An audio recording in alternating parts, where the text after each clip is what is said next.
Bismillahirrahmanirrahim. Assalamualaikum warahmatullahi wabarakatuh. Kaifa halukum ayyuhat tullab wat talibat? Asallah an yu'tiyana as-sihha wal afiyah. Wa hayya nabda darsana fi hadzal yaum biqiraati al-basmalah. Bismillahirrahmanirrahim. Tayyib, fi hadzal yaum nurid an natakallam qalilan aw nata'allam qalilan amma yata'allaqu bi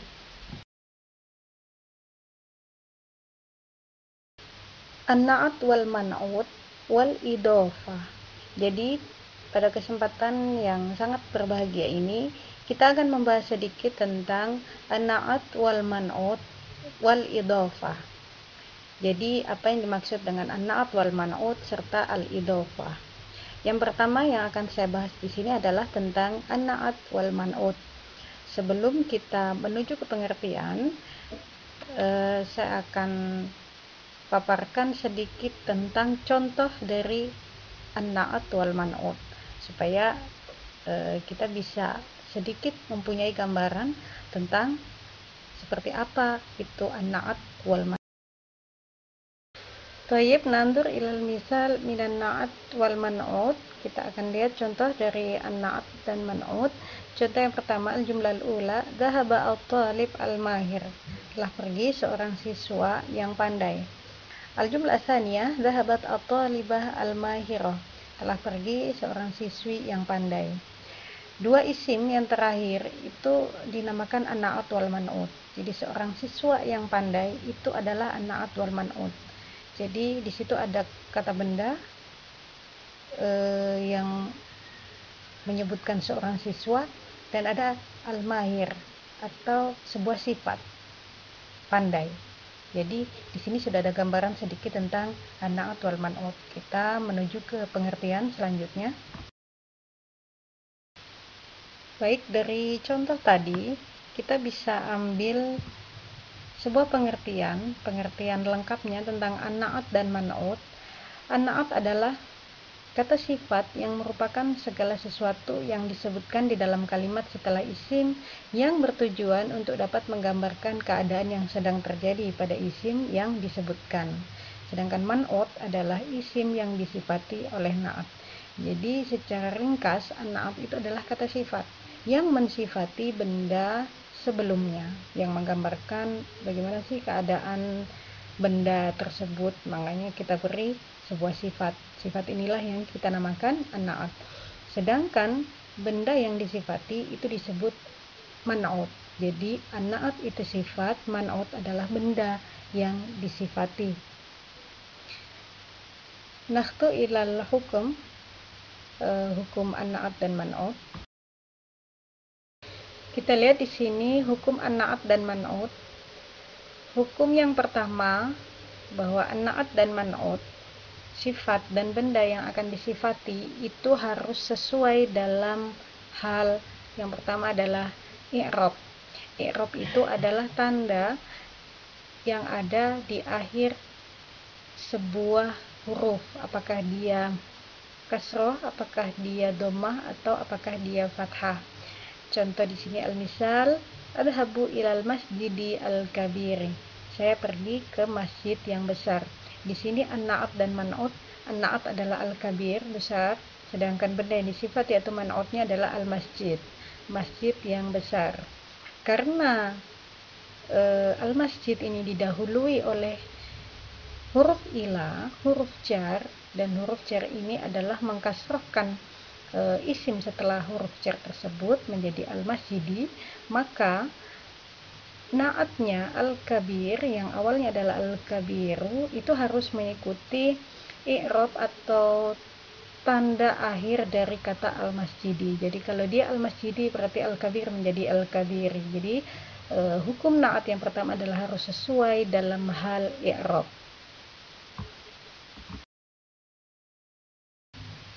Hukum an-na'at dan man'ut yang kedua adalah harus sesuai dalam hal gender. Jadi seperti kita tahu bahwa dalam bahasa Arab itu ada dua gender, yaitu mudzakkar dan muannas, yaitu bentuk laki-laki dan bentuk perempuan. Di sini an-na'at dan man'ut itu harus sama dan mengikuti apa gender dari benda yang akan disifati. Al-misal, al-jumlah al-ula, ra'aitu at-taliba an-nasyita. Saya melihat seorang siswa yang rajin. Di sini at-talib an-nasyit itu gendernya adalah mudzakkar. Jadi ketika at-talib mudzakkar itu maka sifat an-nasyit harus mengikuti juga mudzakkar. Nakhtu ilal jumlah atsaniyah, kita lihat jumlah yang kedua. Ra'aitu at-talibah an-nasyitah. Di sini gender dari benda yang disifati itu adalah muannas, at-talibah, siswi perempuan. Jika gendernya adalah muannas, maka an-nasyid, yang awalnya tadi an-nasyid rajin, karena benda yang disifati adalah muannas, maka dia harus mengikuti muannas, an-nasyitah, bukan lagi menjadi an-nasyid, akan tetapi menjadi an-nasyitah. Jadi hukum an-na'at ayat yang kedua adalah harus sesuai dalam hal gender, apakah dia mudzakkar atau muannas.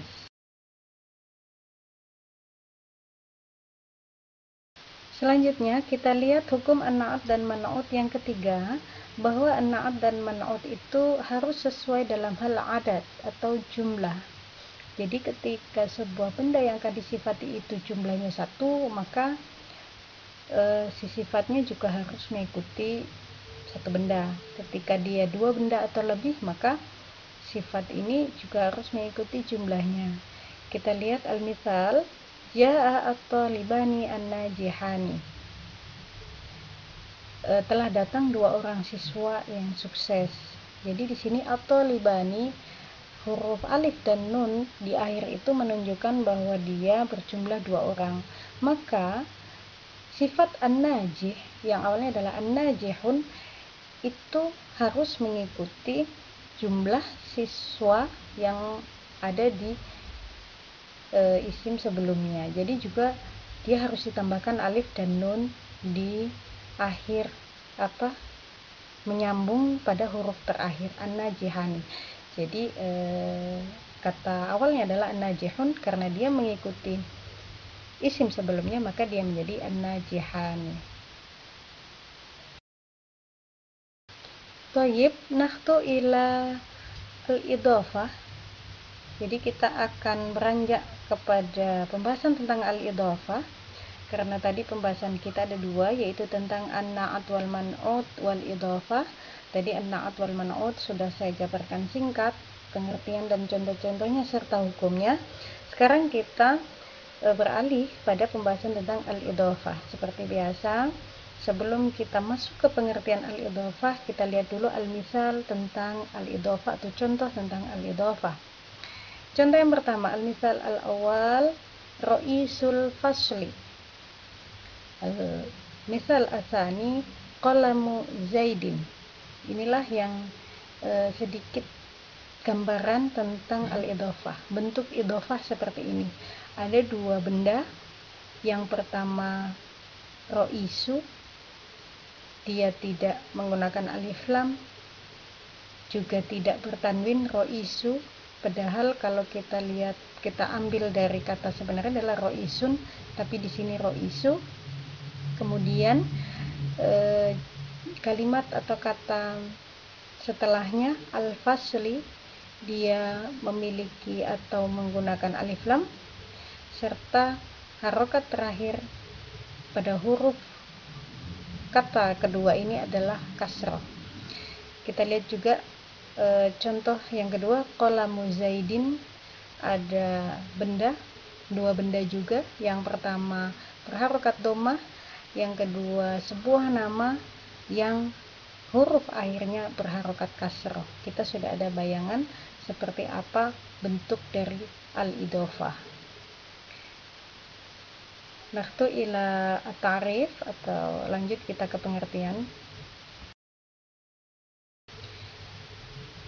Baik, dari contoh tadi kita bisa ambil sebuah kesimpulan tentang al-idhafah, bahwa al-idhafah itu pengertiannya adalah penyandaran suatu isim kepada isim yang lain untuk menunjukkan pengertian yang lebih spesifik. Jadi kita lihat tadi bahwa al-idhafah itu terdiri dari dua isim atau dua kata benda, yang dimana isim yang kita sandarkan itu menunjukkan pengertian yang lebih spesifik, ya.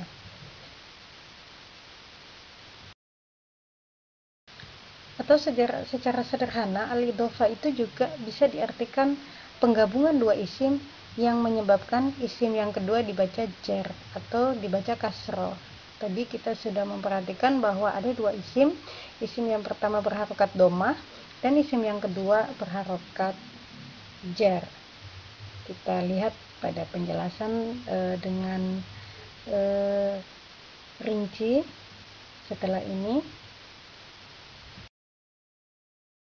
Ya, kita hadirkan kembali contoh yang pertama tentang al-idhofah. Di sini ada kata ro'isul fasli yang artinya ketua kelas. Isim yang pertama ro'is itu dinamakan mudhof dan al-fasli isim yang kedua dinamakan mudhof ilaih. Jadi mudhof ilaih ini yang berharokat kasroh di akhirnya. Jadi harus kita ingat bahwa ro'is itu sebagai mudhof menyandarkan kepada al-fasli sebagai mudhof ilaih dan dia berharokat jar atau berharokat kasroh. Ya, kita menuju kepada syarat-syarat idhofah.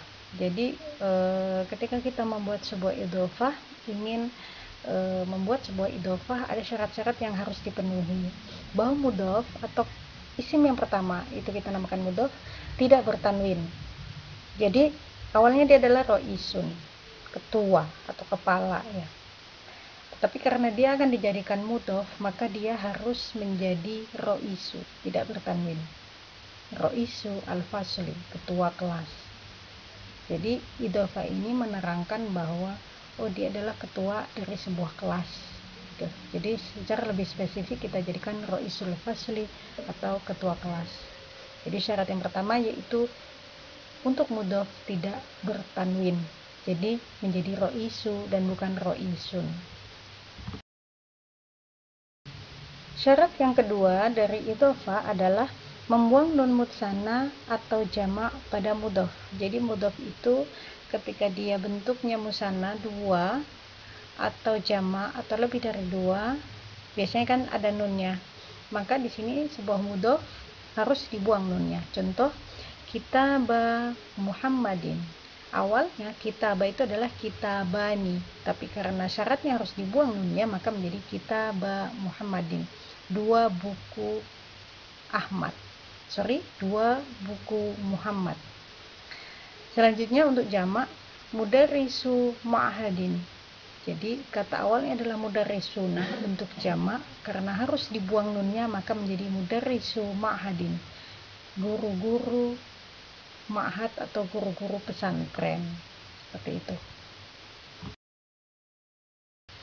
Nakhtu ila asyurut atau asyarat asalis, syarat yang ketiga, syarat yang akhir, bahwa mudhof itu harus membuang alif lam. Jadi walaupun dia merupakan ma'rifah, karena harus disandarkan kepada mudhof ilaih, maka dia harus dibuang alif lam. Yang menggunakan alif lam itu adalah mudhof ilaih. Jadi seperti ini, ro'isu awalnya adalah ar-ro'is, karena dia akan disandarkan pada sebuah kata yang lain, maka ar-ro'is tadi harus membuang alif lamnya menjadi ro'isu.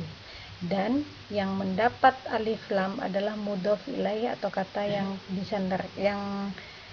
yang akan disandarkan kepadanya itu tadi. Jadi contoh di sini adalah ro'isul fasli dan bukan ar-ro'isu al-fasli.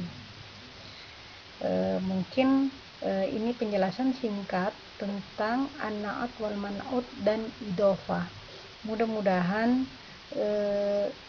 pemaparan yang sederhana ini bisa sedikit memberi gambaran, memberi pemahaman sedikit tentang an-na'at wal man'ut serta al-idhofah, sehingga kita bisa membuat sendiri kalimat di mana di dalamnya terdapat an-na'at wal man'ut serta al-idhofah dalam latihan setelah ini.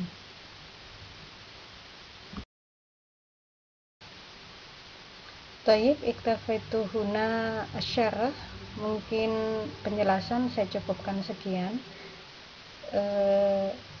Jazila syukri ala husni ihtimamikum. Terima kasih atas segala perhatian. Ma'an najah fi kulli umurikum. Semoga selalu sukses dalam setiap urusan dan langkah-langkah kita semua, kalian. Amin. Wa nakhtatim darsana fi hadzal yawm bi qiraati alhamdulillahirabbil alamin. Assalamualaikum warahmatullahi wabarakatuh.